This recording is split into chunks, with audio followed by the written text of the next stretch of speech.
2.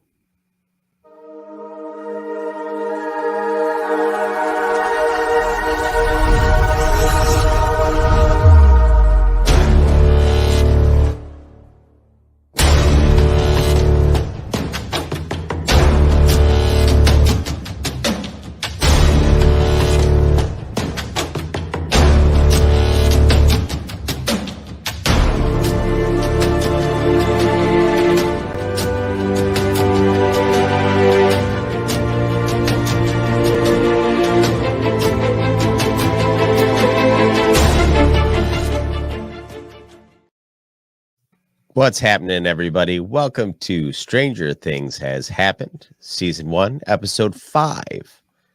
As always, I'm joined by Kelly, Lunar Girl. Hi, friends. How are you? I'm good. The Flea and the Acrobat. Holy crap, what an episode. This was both like, okay, so it was a mid-season episode. Let's call it right there. Yeah, exactly. It felt like a mid-season episode. I did 2 watches of this one. The first one left me so frustrated and so like, the second watch went much smoother, and I can't wait to get to episode 6 already. I found that the second watch felt like it had more content in it for some reason. Yes. It's the first time felt voided of content, and the second time I was like, oh, it was all in there. Yes, it was. First time through, it was just very frustrating. I wanted to get to the end to know what was happening. And then when I got to the end, we'll talk about the end when we get to the end. That's a good lesson on life in general, man. The journey is where it's at. It's not what happens at the end.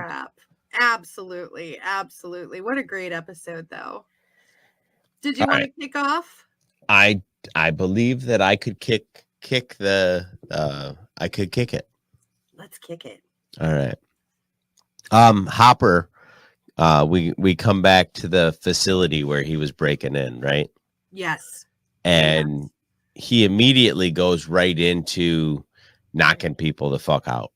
Yes. Holy crap. Breaks into the biohazard wing, needs a key card, and then like that dude that was giving him the tour, a few days ago, he's like, oh, Hopper, did you forget about the cameras? Right. He's like, no, I just didn't fucking care. What? Holy shit. Grabs a gun, aims it at the security guard. The security guard's like, here, take my key card. Yeah, take whatever you want. Just don't fucking shoot me. I don't like that. Yeah. That's exactly what I put down too. He decks the guy, starts cracking skulls, and takes the key card. He more or less has figured out that these people are not his legal equals. Yes. He's like, you're not a real cop. What? Yes, exactly. I kind of dig that about him. Like when he found out that the state boys are working for the facility. Yeah. And may or may not even be actual state police. Yes. He's like, okay, here we go. What? Exactly. Fuck your life. Bing bang. Bing bang. After that, we're back at Joyce's house, and Lonnie showed up. Yeah. With a bottle of booze. Ugh. I can't stand that guy. I told you I don't trust that guy. Fair enough. Remember, I told you I don't trust that guy. We speculated quite a bit in the last episode what Lonnie was up to, and I think we pretty much nailed it.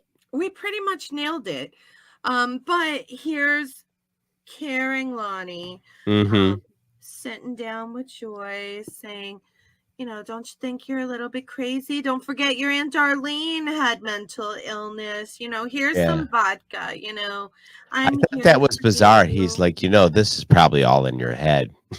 Yeah. What an asshole. Right? An asshole. Even when he's being nice, he's condescending. Such a jerk. He's trash.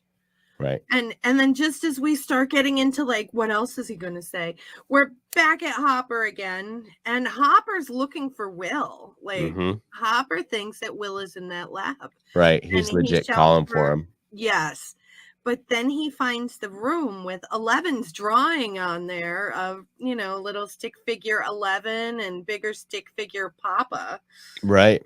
And I have no idea what Hopper was thinking at that moment. Just like, this Well, is he like doesn't know about fucked up 11 yet. shit. Yeah. Yeah. But he's probably thinking there's other kids in here besides Will. Right. So just that look on his face, it was like, holy shit. Yeah, it's just one of those moments where you're like, oh, the plot thickens. Right?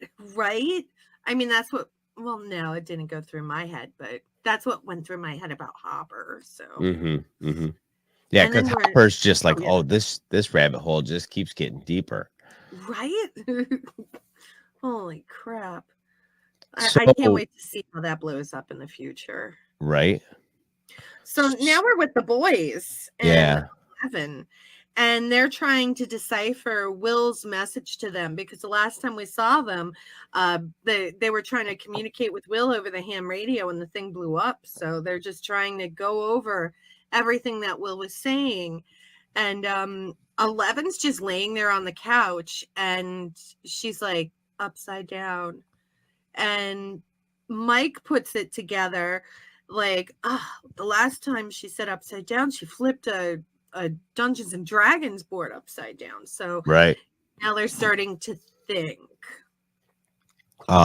In this scene, they kind of get into another one of those concepts that Dungeons and Dragons players are familiar with, which is the Veil of Shadows. Yes. Essentially a world that occupies the same space as this world, but almost in a negative space, like a negative of a photo.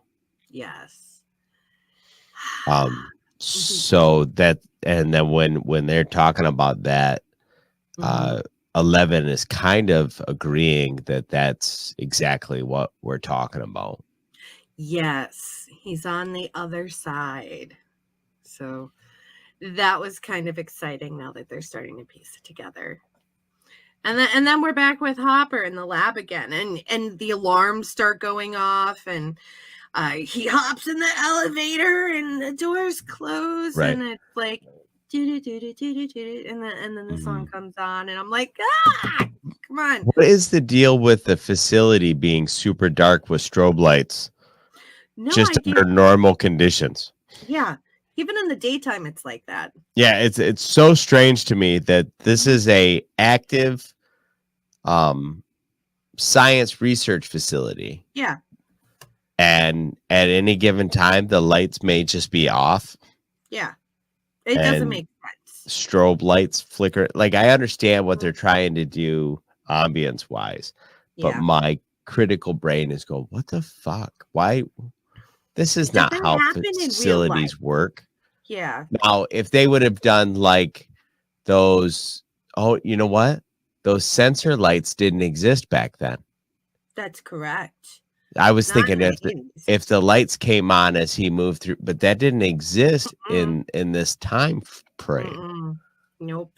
So the lights are either on or off. What's this blinking light about then? No idea. There's always a light blinking.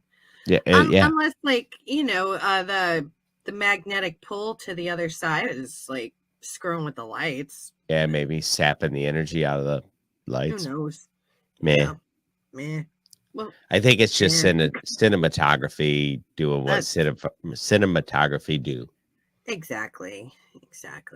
I mean, we can't say it's the magnetic pull from the other side. Right. The portal's downstairs, but it doesn't affect the rest of the building, only in this one corridor. Yeah.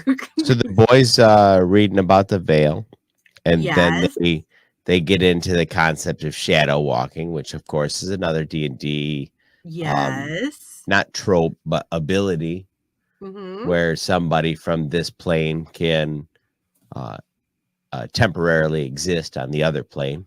Yes. Pretty cool. That was really cool. They're talking about alternative dimensions and parallel universes, and I thought that was pretty cool. You could tell that they're definitely, they might be young boys, but they're definitely nerds. Like, Is this the so. scene where they talk to their teacher? No. We're That not was there after yet. the funeral. We're getting there. Okay. Yeah. After this scene, we're back to Hopper again. Mhm. And Hopper finally gets to the room. And the room where the dust is all floaty. And he sees the door to the upside down. And Right. he starts to put his hand in it. And then he thinks he sees a shadow run past him. And then all of a sudden, a guy with the hazmat suit comes up behind him and puts a Right. sleeper chokehold on him. And So he's black. did you think about the fact that somebody just went through this within the last however many hours, Mm-hmm.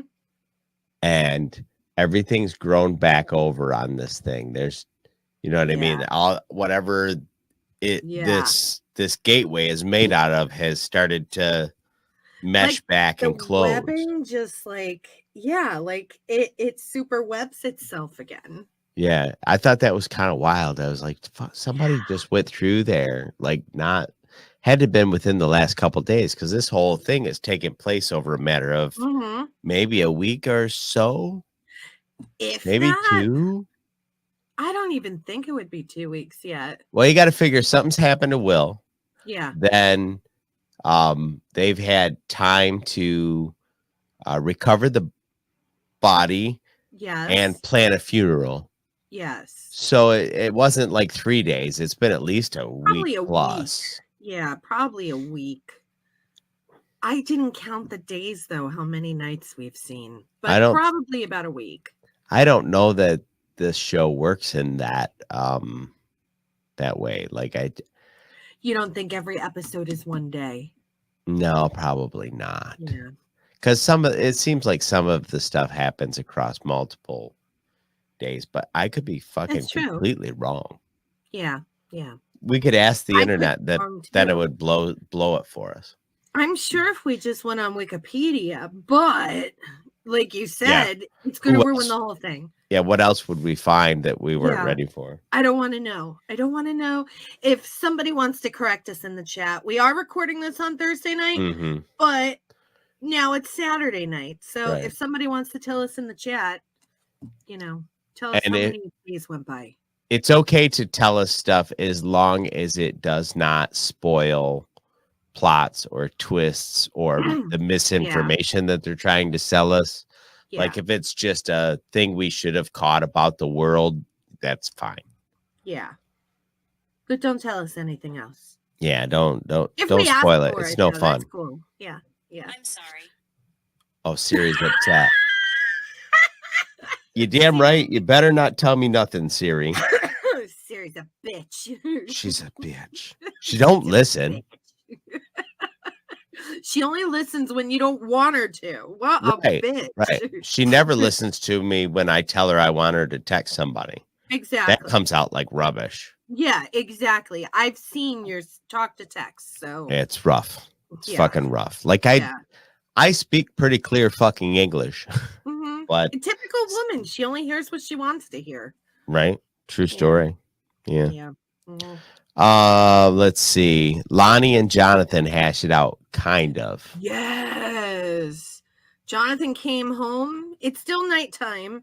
Jonathan comes home and sees Joyce and Lonnie on the couch. And Joyce is like half in the bag. And she's like, oh, your dad's going to stay the night on the couch. And Jonathan's like, can I talk to you for a second? Right.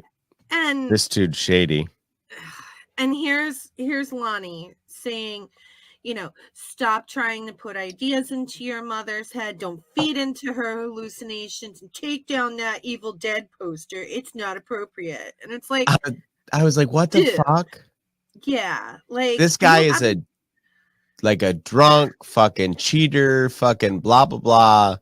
And all of a sudden he wants to be dad and he's like fucking Evil Dead. That's inappropriate. Yeah. The 80s were a time. Yeah. Stupid Lonnie. Whatever. So that scene ends, and all of a sudden we're the next morning and we're at Mike's house getting ready for the funeral, and Dad is trying to help Mike with the tie, and Nancy's mom, what was her name again? Karen. Yeah, because she's a Karen. Karen's like, oh, honey, you look so good. Do you want to wear my heels? So Mom is kissing Nancy's ass and, trying to get them ready. Meanwhile, at the same time, Nancy's not really feeling like Will is dead. And Mike isn't really feeling like Will is dead. So nobody's crying or anything, Right. They I thought that was interesting, except the one random girl from school. Yes. I wrote that down. We'll get there in the funeral scene. Because now then, like, as soon as they're done showing them getting ready, we flash over to Joyce's house again, and like it was so sad. Will's dog, it runs over to the clubhouse, like Will's clubhouse, and lays down in Will's spot, and I'm like, oh no, puppy. Right. That made me sad. Puppy love.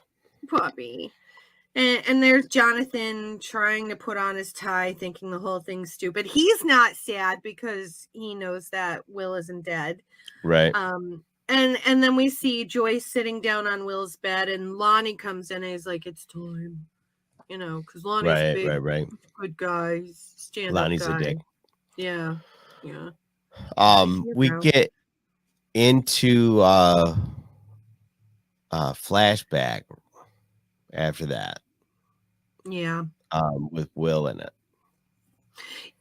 I don't have that just yet. I have that coming in a couple of minutes, though, because after this we go to the burial. They're at the graveyard. Joyce is in total disbelief. Like, you could see from the expression on her face, like, this is stupid, I kept expecting her to like jump on the casket and like pop it open and be like, right? That's not Will. I thought she would have too, but no. Jonathan is all stoic. Lonnie's being the deadbeat. The boys are absolutely fine. Jennifer Hayes. Look, I can't wait to tell Will that Jennifer Hayes was crying at his funeral. Yeah. Joyce, she's just not talking to anybody. The funeral wraps up. Lonnie's the one giving everybody hugs and on the receiving line of everybody's I'm sorry's, and he's thanking everybody, and then we flash back to Will the Wise. Yeah, that's the flashback. She's Will is essentially setting up his character in D&D, and she's just kind of like being a good mom, like feeding into his creativity. I love that. It was a really good scene. And she's asking him, why does a wizard need to cast fireballs? And he says, because sometimes the bad guys are smart too. Right. And I'm like, wow. If that wasn't foreshadowing, I don't know what is. And this is the first scene that we see what kind of mother Joyce really was. Yeah. She listened to him. She tried to understand. And, she threw in a little joke, like, I gotta get you some new crayons because the wizard's fireballs look like cabbages. Yeah. Definitely. That's nice. They might have been poor. She might have worked her ass off, but she really was a good mom. She was a good mom. And I thought that was really, really good way to humanize Joyce. This show does not lack good writing. I mean, like, think about it. Mom's washing the dishes after dinner while the kid is sitting at the kitchen table drawing, like, how I did those things, My mom didn't always understand what I was drawing, but, I tried. Right. But yeah, like, the stuff like this really did happen to nerd kids. Just wanted to say that. True. So now we're back at Hopper's house, and he's waking up. he sees empty beer bottles and beer cans and pills all over the table. He gets up and walks in the bathroom. And I think he was wondering if he dreamt it or not. Mm-hmm. And then he Did a sees really the good bruise. job staging it, so it looked like he had just gotten so fucked up. Yeah, but he saw the bruise on his neck. Right. And he's like, fuck this shit. Mm-hmm. He starts ripping apart his house. He knows his house is bugged. And he finds the wiretap in the light Right. on the ceiling after everything else in the house was destroyed. Yeah, I can't believe he ripped his entire house apart and it never Yes. occurred to him that the ceiling light was the spot. Yes, literally. Like he sliced open his couch cushions and everything. You know why? Because he hasn't watched 150 80s movies. It's true. It's true. But wiretaps were so big in the 80s. Like Yeah. every spy movie you saw, there's a wiretap. And I'm not entirely sure that the ones that we typically see in these movies have anything to do with a wiretap. They look like big batteries with a wire stuck to them. That's exactly what it looked like. So, but he found it and he knows that he's not crazy. next we see Jonathan and Nancy kind of working on a team up to go hunt this Demogorgon. Yeah. I have all the whole team of Dr. Brenner and his little minions sitting around listening to, I guess, the boys on the ham radio, wasn't it? Yeah, it was the boys on the ham radio and Will and Joyce. Like, so then what that made me wonder is, are they trying to tell us that these things are happening simultaneously? Or are they telling us that they're listening to a recording of a thing that they had a bug on already? That's what I kind of thought it was like. Don't ask me how, because I'm not techie in that way. Sean, where are you at? Somehow, Sean. Oh, techie. Yeah. Explain how this can happen back in the 80s. Because like somehow they bugged the airways or something like that. And they were ham radio? Well, you would totally be able to bug that even in the 80s because you're just pulling the signal out of the air and you could just record it. But how did they hear Joyce through the ham radio? Joyce. I don't remember Joyce being in the ham radio.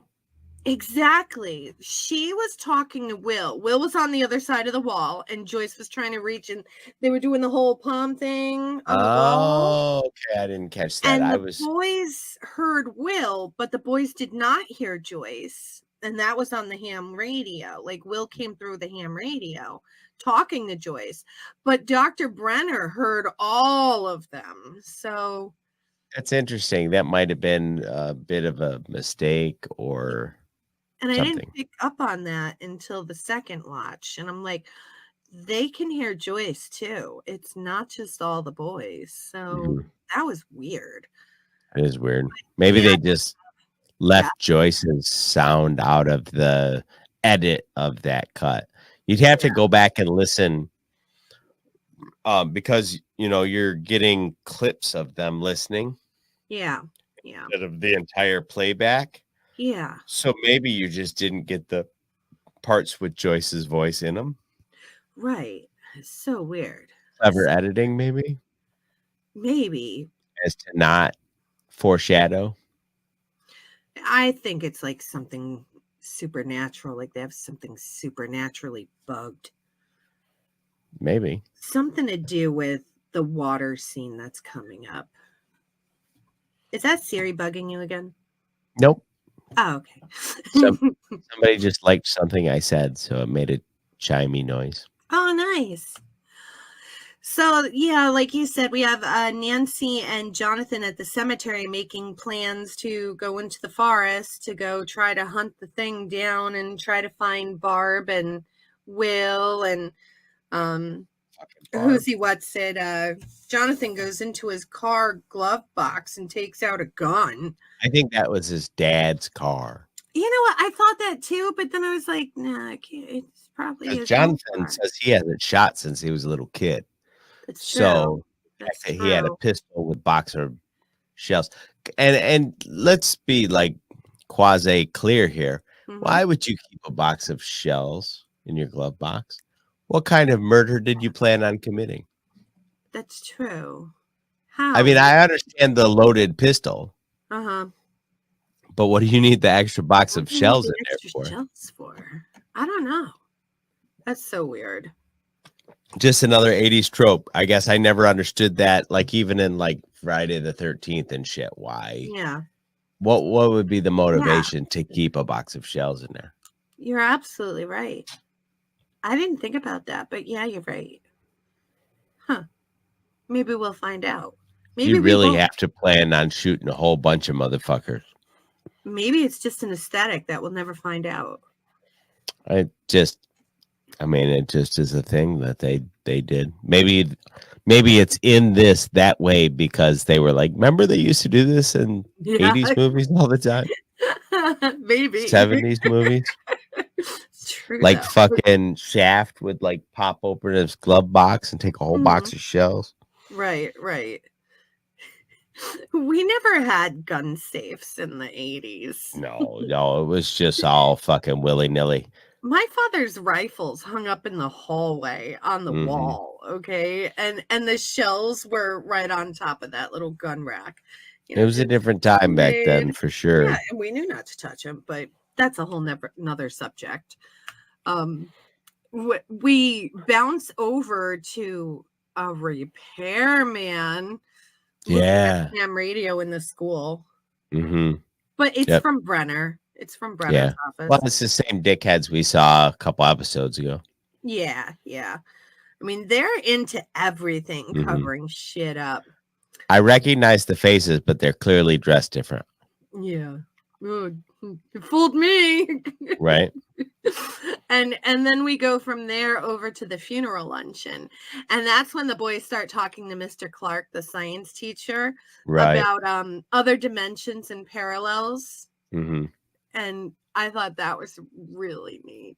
I always love other this universes. idea of how much energy it would take to fold time and space and all that kind of stuff. Like it just like the theoretical principles that go into this, and then people are all the time going, "Whoa, so you just can't do that, huh?" No, you can't fucking do that. Hypothetically. You need all the energy in the fucking sun.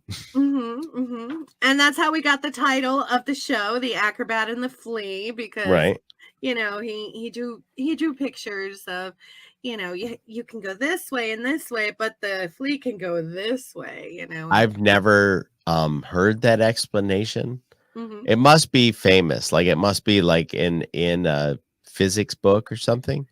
But I've never heard it before. Never heard it, but I did understand because like I've had these talks with the concept I understand. I've just never heard holding the plate and going through it. Right. Like, yeah. And I've never heard the analogy of the acrobat and the flea. That's a new one for me. Name dropped Carl Sagan, which I loved Carl Sagan. Well, anytime you want to lend credence to your science fiction, you just go, well, Carl Sagan said.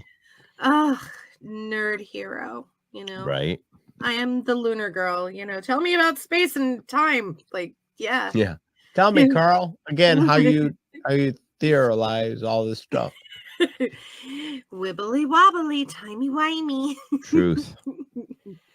So that was really cool. And yeah, I ended it with saying it's gonna take a massive amount of energy to open up a gate, but you will be able to find a gate to another parallel dimension. But yeah, hypothetically speaking, you know, it's not possible. Well, and the other thing that now knowing what we know, because we've already seen the guy walk through it.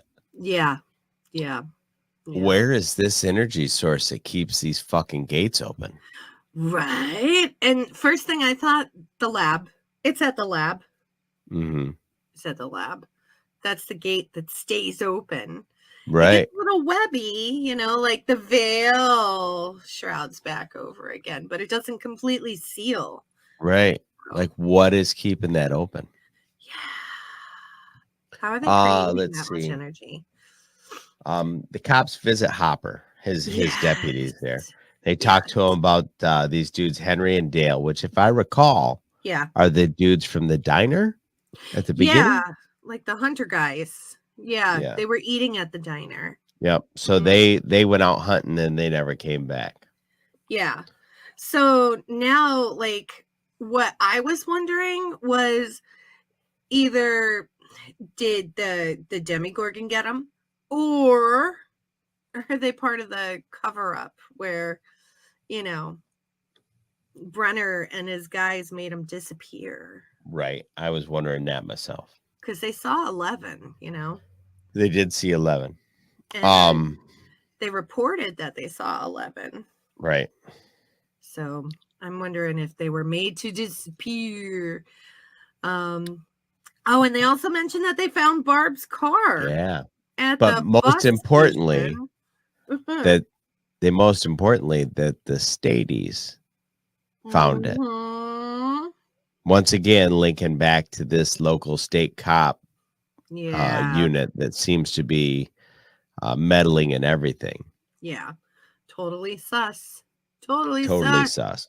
That's what the kids say now. It's sus. Mm-hmm. Well, I think that's what the kids said, but I don't think it's not even anymore. I think we've moved past it. Was that totally 2 years ago? I think so. I think we're saying sus and they're saying something else now. Good thing my kids don't watch my shows. Right. Yeah, there's no risk of my children watching my work. Yeah. So the cops go back to their cop car. Lonnie's like, or not Lonnie, Hopper's like, you know, whatever, I'll handle it. Don't you handle it, I'll handle it. Goes back in the house.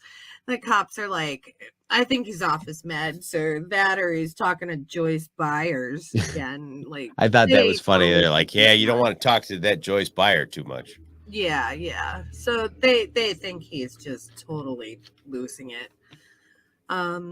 And now we're back at Joyce's house. And Lonnie, the hero that he is, he's boarding up her wall for her because he doesn't want her to freeze to death. And, you know, he took down the lights, you know, he's just a hero. Yeah, I'm entirely confused at this point what he thinks he's doing.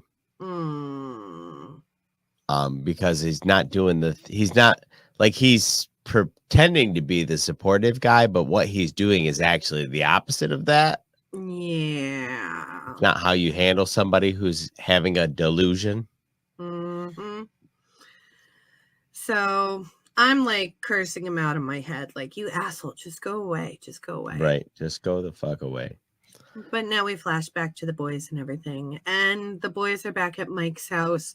Elle doesn't know anything. They're like, how do we get to the other side? You know, Elle doesn't know. Keeps saying she doesn't know.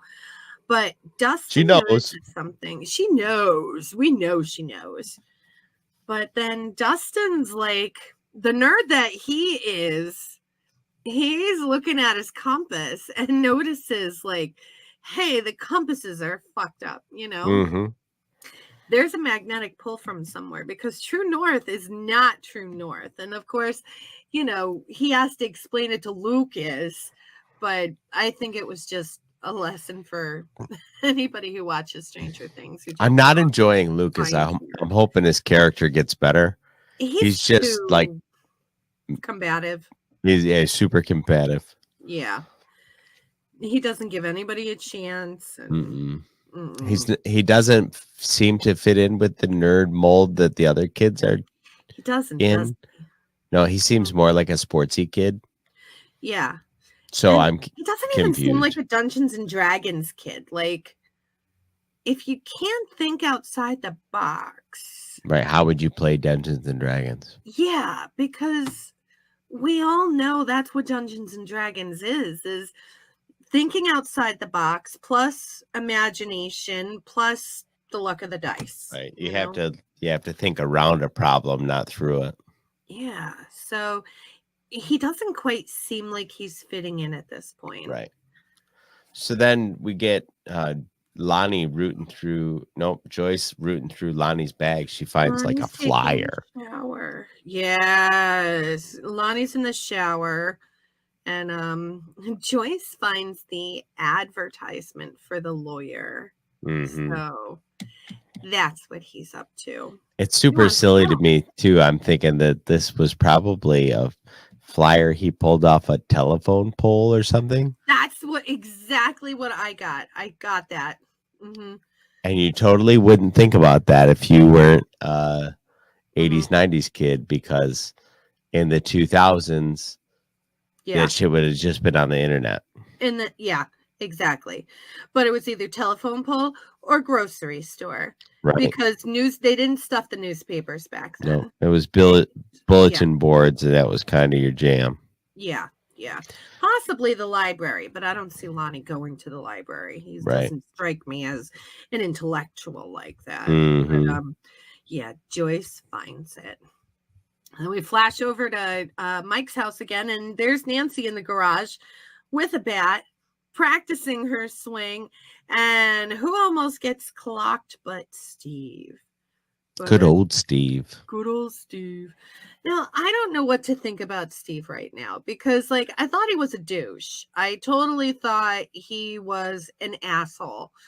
But he came over to apologize, asked about Barb, and I thought he sounded genuinely worried about Barb. He seems to be an okay dude. Like the story is trying to tell us, look, this kid's a high school kid, but he's not a bad person.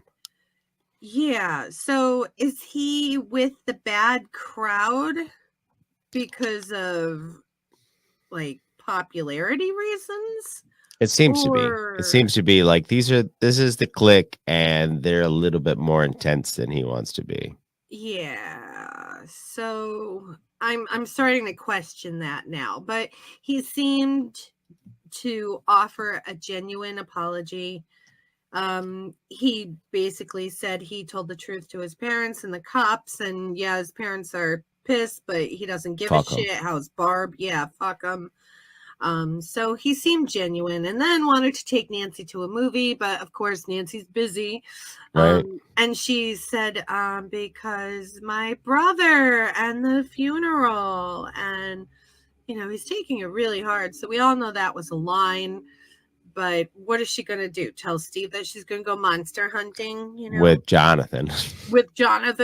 Yeah, that's not going to happen. So Joyce and Lonnie get into a fucking argument, of course, about the flyer and the money. And we find out that Lonnie, like we thought, was just there to get an insurance claim going. Yeah. It was a get rich quick thing. Yeah. Because he was saying, there's no signs, no trespassing signs posted or anything, and now Joyce knows, and she's like, get the fuck out, kicks him to the curb. I've done it without you so far. I'll do it again. He's trying to pull shit out of thin air. You're a bad mom. And she's like, yeah, go fuck off. Right. Go fuck all the way off. The beginning of this episode, they showed us that she was a good mom. So yes, exactly. And that I landed. keep telling you, moms, no. Mom, no. She knows that landed with the thud. Yeah. And then we flash over to Jonathan's in the woods with Nancy, and he's just shooting those cans like a stormtrooper. He missing is. every single can. Fucking Nancy's got the laser eye though. Yeah. He tells Nancy a story about how he shot a gun once when he was 11 because his father made him shoot a rabbit. And how much it hurt him, and he cried, and his father told him to man up and shit. Nancy then takes the gun, and she's eyeing up her target, and tells the story about how her mother settled for a loveless marriage because it was the thing to do. Meet a guy who is a jock, marry said jock, who was very popular. He starts working for a company. They find a house on a cul-de-sac. They get married and have a nuclear family. And she's like, fuck that. Shoots the gun, nails the can on her first shot. So we were talking about that at the beginning of this series too. Yeah. We're like, it's obvious that these two people don't give a fuck about each other. Yeah. I think Karen wants to have a loving marriage, but not with that dude. He's so gone, it's not even funny. Right. Yeah. So Hopper calls his ex. Yeah. Yeah. And I'm not sure if you're familiar with the Blue October song, Hate Me. Yes, I am. Yeah. So essentially, Hopper's like kind of like trying to make amends and say he's sorry for all the shit that happened. Yes. But then he hears the family life that she's got now, and so he just goes straight dick mode. Yeah, yeah. He's like, don't think of me. I'm a drunk piece of shit. Gotta go. Yeah. Click. Yeah, yeah. That's essentially the vibe of that song. It's like, yeah. So you can have a better life. Hate me because that makes it easier. Yeah, yeah. That was and then she calls back and he fucking just picks up the thing and he just smashes the phone. To go. But it let us know that 7 years have passed since Sarah.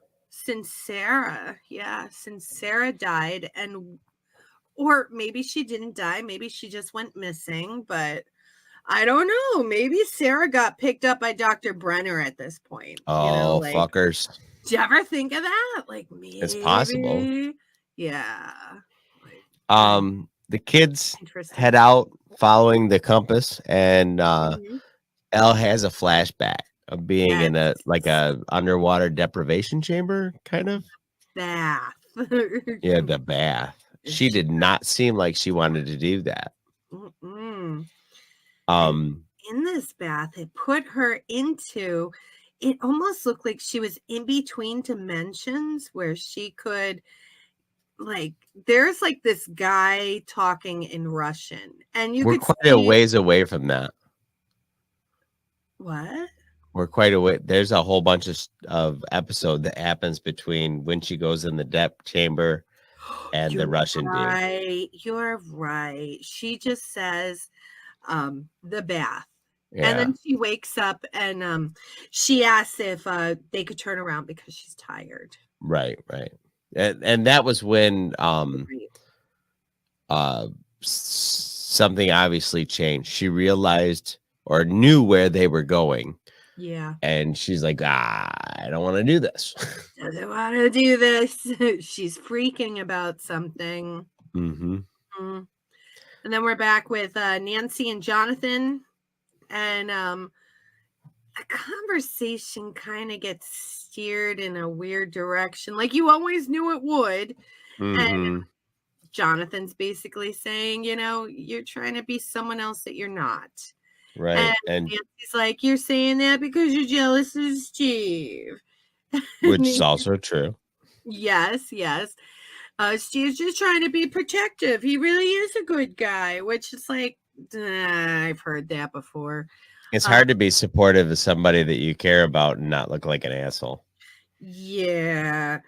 And then Jonathan gets all defensive and says Nancy's just acting like, or Nancy's telling him he's acting like a pretentious jerk. And Jonathan's like, basically, you're going to be your mom. You're going to be your mom. Yeah. Going after the jock and loveless marriage. And, so now there's strain. Yep. Joyce gets a visitor who doesn't want to make any noise. Hopper knocks on the door, assuming that there's a, what do you call it? A wiretap. Wiretap. You know what? That makes me think maybe they weren't listening to a recording from the ham radio. Maybe there is a bug in Joyce's living room, which is why they could hear Joyce and the boys couldn't. That's true. Maybe there is a bug that Hopper did not find, because Yeah, Hopper only checked in the Christmas lights. He didn't right. like tear apart her house or anything. Yeah, what if they put like a bug somewhere completely different? Mhm. Interesting. It just occurred to me. But then again, when they were listening to the whole thing and they heard Joyce's voice, like Dr. Brenner said she was there. Like that's the first time they figured it out or something. Mm-hmm. So But could he hear the kids? yeah, he could hear the kids like Oh, over the talking ham about it. radio. Yeah. Okay, so then they must have had the ham radio bugged because the Yeah. kids obviously weren't there Or maybe to they be didn't picked have up. anything bugged. Maybe it was just some supernatural CIA, whatever they are thing that they could just hear these frequencies. Maybe. Yeah. But I'm not techie enough to know about those things, which is why Sean. techie. Sean. Techie. All right. Anyway. Lucas blames 11 for the malfunctioning compasses. He's being a dick. Yeah. Yeah. Seems to have that dig routine down for a little guy. Yeah. Yeah. Where am I in my notes? Yeah, there it is. Something screwing with the compasses, because all of a sudden they're headed back home. And Lucas is like, how do you know? And Dustin's like, duh, look at the sun. It's setting in the west, Right. He's like, I understand how these things work. So then Lucas accuses Elle of sabotaging their whole thing. He saw her white blood on her shirt earlier, and he starts going off about how she's using her powers to sabotage their whole mission of finding Will, and what if she's the monster? And Ella's like, it's not safe. But Lucas is completely losing it at this point. Yeah. After that, we go to Hopper again. Hopper and Joyce. This was an important scene. Hopper took out all of the light bulbs and every single strand of Christmas lights, did not find a wiretap. And he's like, it's probably safe now. Tells her about how his house was bugged. Tells her that he went to the morgue last night and that it was a fake. It wasn't Will. It was a fake. And he's like, you were right. And Joyce just got like this look, like Winona Ryder plays her damn good, because it was like a look of relief, a look of hope, a look of tears, like just all these emotions you could see on her face. And it was just, Winona Ryder really plays her really good. So now we know that Hopper and Joyce are on the same page. And then we're back over to Lucas and the boys again. Lucas is still freaking out. He basically compares Elle to a stray dog who is telling the boys anything that they want to hear for some food and a bed. Right. And, starts saying, maybe she's the monster. He won't shut up.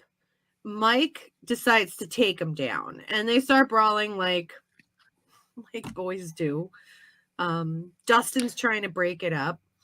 Elle starts screaming, and her scream has the power to pick Lucas up, throws him against the wall. He blacks out, and it's just there.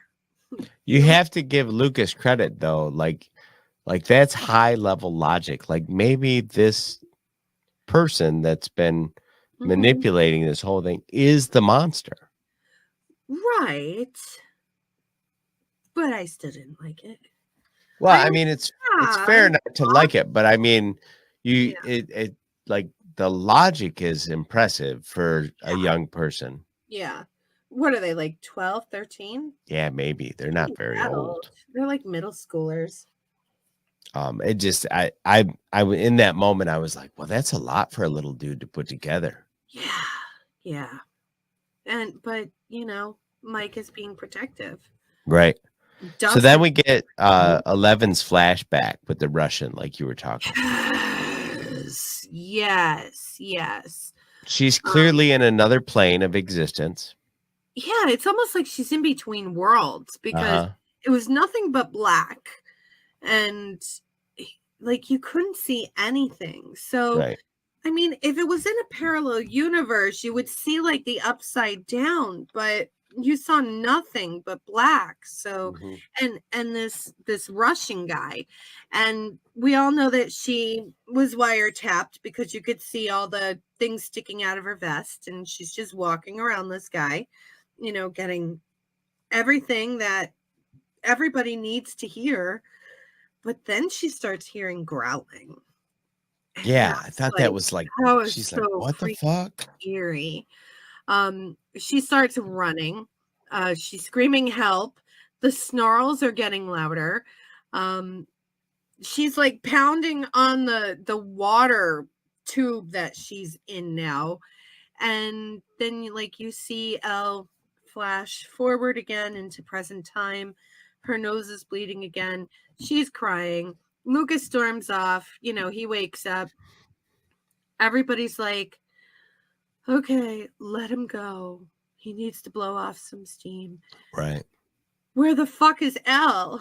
Yeah, she just straight disappears. Elle's gone. She's like, fuck this shit. I'm out, Good, Elle. Don't let a man tell you what to do. Right. No, so then we got Jonathan and Nancy are kind of walking through the woods in the dark post argument. Yes. And they find this mangled deer. Yeah, Nancy hears a whimper. And Jonathan's like, blah, blah, blah, blah, and she's like, shush. He hears something. And they find this deer, and they think it was hit by a car, but it looks like it has some chomps taken out of its neck.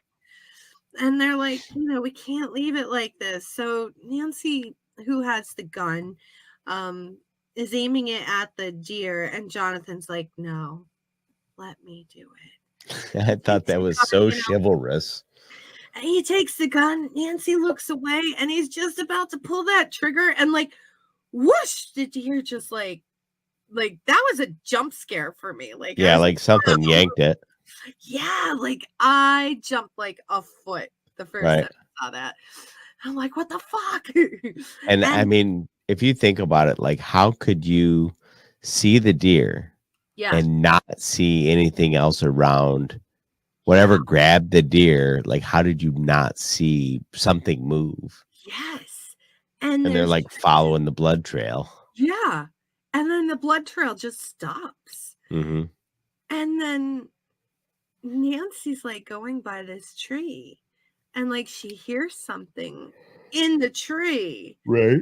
And she's like going into the tree. And now, it reminded me of Narnia. Like, she's going through the wardrobe. Did you? Okay, so when I was watching it, it was hard for me to tell what I was looking at. I could hear what I thought was like blood and goo dripping and making noise. Yes. But then it's actually the material that like is crisscrossing the hole in the lab. Like, it sounds like wet macaroni. Yeah, exactly. Yeah. It, like a Foley artist is like, that's what I did, wet macaroni. Macaroni, Lunar Girl got it. Yes. Fuck, she did it again. It's because I'm Italian, eh?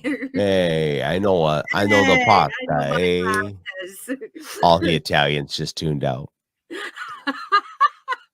And somewhere somebody's saying, ooh, Lunar Girl just sounded like a New Yorker for a second. Yeah, not Italian, just New York. New York. New York, everybody. Hey. You know what it is. Hey, down at Broadway and 42nd. Gonna get me a slice. A slice. Very good.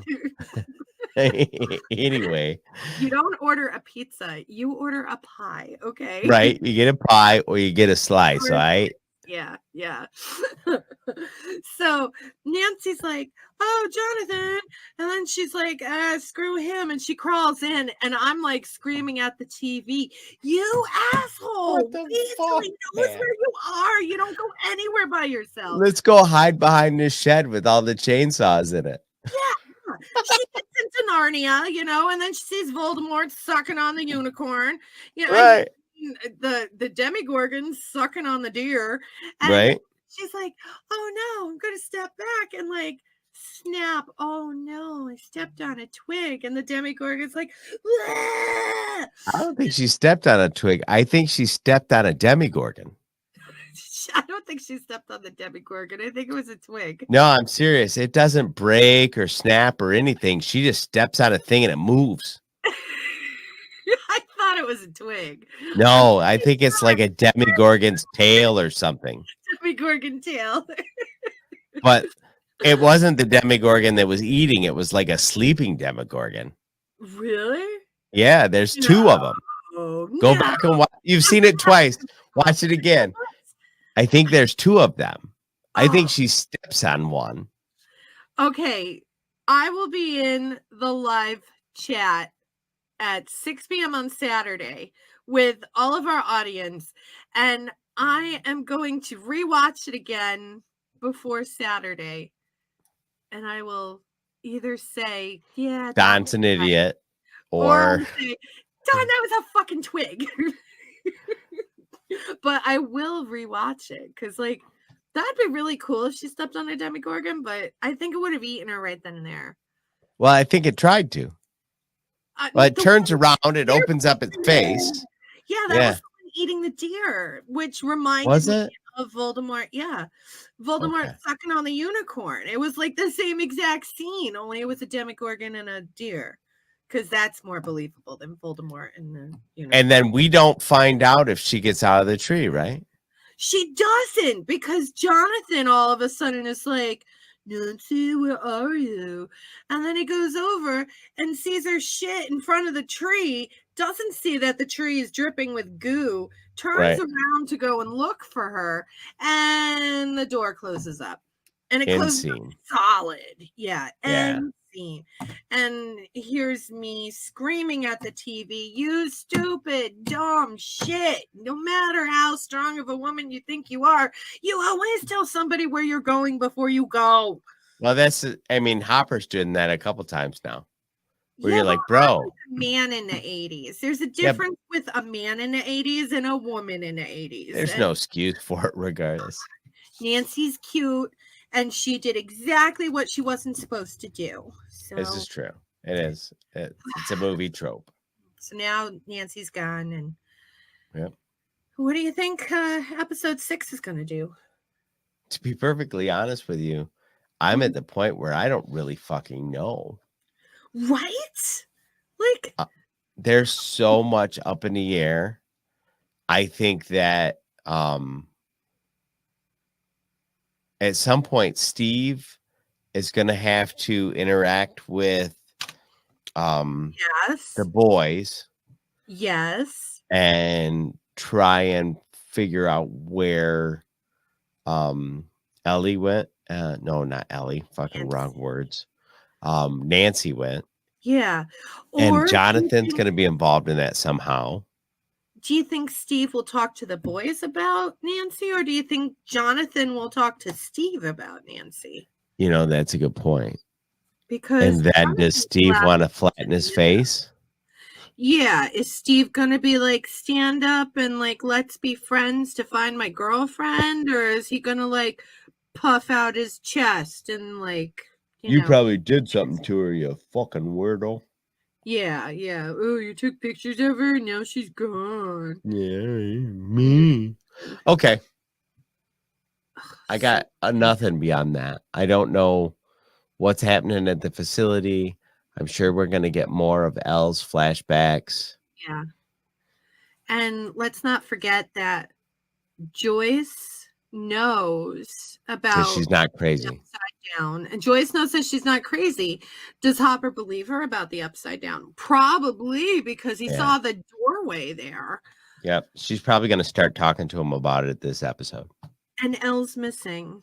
And Lucas isn't talking to anybody. And it's just Dustin and Mike. So eventually everybody's going to have to come together and admit that they know the same exact thing.